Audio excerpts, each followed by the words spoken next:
ലംഘിക്കപ്പെടുകയാണ്. എന്താണ് SLBCയും സർക്കാരും പറഞ്ഞിട്ടുള്ളത്? ഈ രീതിയിൽ ഒരാളുടെയും EMI പിടിക്കില്ല എന്നല്ലേ പറഞ്ഞിട്ടുള്ളത്?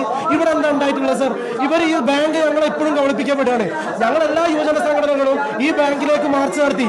ഈ ബാങ്കിന്റെ ഉദ്യോഗസ്ഥരടക്കമുള്ള ആളുകൾ മുഴുവൻ ആളുകളുടെ അക്കൗണ്ടിലേക്ക് ഇപ്പൊ തന്നെ പണം തിരിച്ചിടാമെന്ന ഉറപ്പിലാണ് ഞങ്ങൾ ഇവിടെ കയറി ഇരുന്നത്. ഇവർ 3 പേരുടെ മാത്രം അക്കൗണ്ടിലേക്ക് തുക തിരിച്ചിട്ടിട്ട് ഇവർ ഈ സമരം അവസാനിപ്പിക്കാൻ ശ്രമിക്കുകയാണ്. ഒരു രീതിയിൽ ഈ സമരം അവസാനിക്കുന്നില്ല. ഇപ്പോഴും പല ആളുകൾ, ഇപ്പോഴും വിപിൻ കുമാർ എന്ന് പറഞ്ഞിട്ടുള്ള ഒരു പയ്യൻ ഇപ്പോഴും പുറത്ത് നിൽക്കുകയാണ്. അദ്ദേഹത്തിന്റെ അക്കൗണ്ടിൽ നിന്ന് ക്യാഷ് പോയിട്ട് അത് ഇവർ തിരിച്ചിട്ടിട്ടില്ല.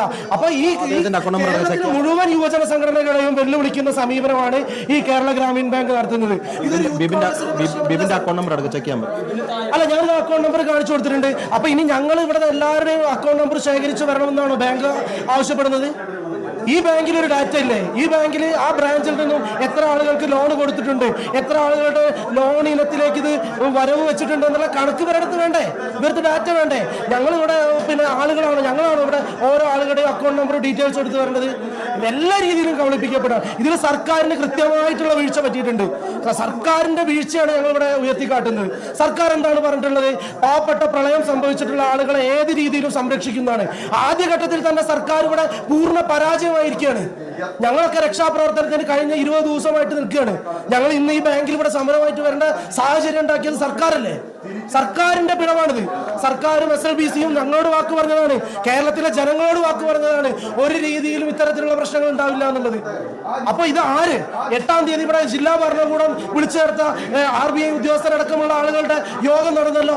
അതിന് പറഞ്ഞല്ലോ കൃത്യമായിട്ട് ഈ രീതിയിലുള്ള EMI. ഞങ്ങൾ യൂത്ത് കോൺഗ്രസ് അല്ലേ ബജാജിന്റെ ലോണ് ആദ്യ ഇനത്തിൽ ബജാജുകാർ ലോൺ പിടിച്ചപ്പോ യൂത്ത് കോൺഗ്രസ് അന്ന് സമരം നടത്തിയതല്ലേ? 2-ാമത്തെ ദിവസം തന്നെ സമരം നടത്തിയതല്ലേ? ആ രീതിയിൽ ഞങ്ങൾ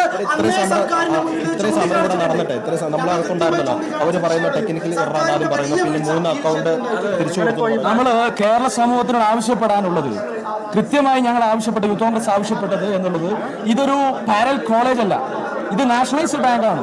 ഈ നാഷണലൈസ്ഡ് ബാങ്കിന് കൃത്യമായിട്ട് അതിന്റെ ഡാറ്റാസ് ഉണ്ട്. ഇത് ഇന്നലെ അയച്ച ഡാറ്റാസ് ഇവരുടെ കയ്യിലുണ്ട്. ഇവർ ഞങ്ങൾക്ക് കണ്ണിൽ പൊടിയേറുന്ന സമീപനമായി 3 ആളുകൾ ഡാറ്റാസ് വിട്ടിരിക്കുന്നത്. ഞങ്ങൾ ക്യാമ്പിലുള്ള പ്രിയപ്പെട്ട കൂടപ്പറപ്പുകളെ വിളിക്കുന്ന ആളുകൾക്കൊക്കെ ഈ EMI പിടിച്ചിട്ടുണ്ട്. ഇപ്പൊ ഒന്ന് മനസ്സിലാക്കേണ്ടത്, ഇത് യുവജനങ്ങളാണ്. ഈ സേനയെ, ബന്ധപ്പെട്ട കേന്ദ്ര ഗവൺമെന്റ് സേനയെ പിൻവലിച്ചിരിക്കുന്നു. ദുരന്തമുഖത്ത് ഇന്ന് അവിടെ ആരുമില്ല. ആ ദുരന്തമുഖത്ത് രക്ഷകരാവേണ്ടത് ഞങ്ങളാണ്. തീർച്ചയായും ഞങ്ങൾ ഇതിനകത്ത് വിളിച്ചു വരുത്തി ആടിനെ പട്ടിയാക്കുന്ന സമീപനം കൃത്യമായി പൊതുസമൂഹത്തിനോട് പറയാനുള്ളത് ഇതിനകത്താണ്. ഇതിനകത്ത് ഈ സമരത്തിന്റെ രൂപം മാറിയാൽ ഏത് രീതിയിലാണ് ഇതിന്റെ ഭാവം മാറുക എന്നത് കൃത്യമായി അവർ തിരിച്ചറിയേണ്ടതുണ്ട്. അതുകൊണ്ട് ഈ സമരത്തിൽ കൃത്യമായി ഞങ്ങൾ ആവശ്യപ്പെടുന്നത്, ഇന്നലെ വന്ന വാർത്ത, ഇന്നലെ വന്ന ഉത്തരവ്, ആ ഉത്തരവിൽ കൃത്യമായി എന്തുകൊണ്ട് കേരളം ഭരിക്കുന്ന ഗവൺമെന്റ് ഉൾപ്പെടെയുള്ള അധികാരികൾക്ക് അതിന് തീരുമാനത്തെ പിൻവലിപ്പിക്കാൻ സാധിച്ചില്ല എന്നത് ഒന്നാമത്തെ ചോദ്യം. രണ്ടാമത്തത്, നമ്മളൊക്കെ അറിഞ്ഞത് ചൂരൽമലക്കകത്ത് മുണ്ടക്കയിൽ 2 പൊട്ടാണ് പൊട്ടിയെന്ന് പറഞ്ഞു. ഇത് 3-ാമത്തെ പൊട്ട. മഹാദുരന്തം, പച്ച മാംസം തിന്നുന്ന ഒരു ദുരന്തമായി ഇത് മാറുകയാണ്.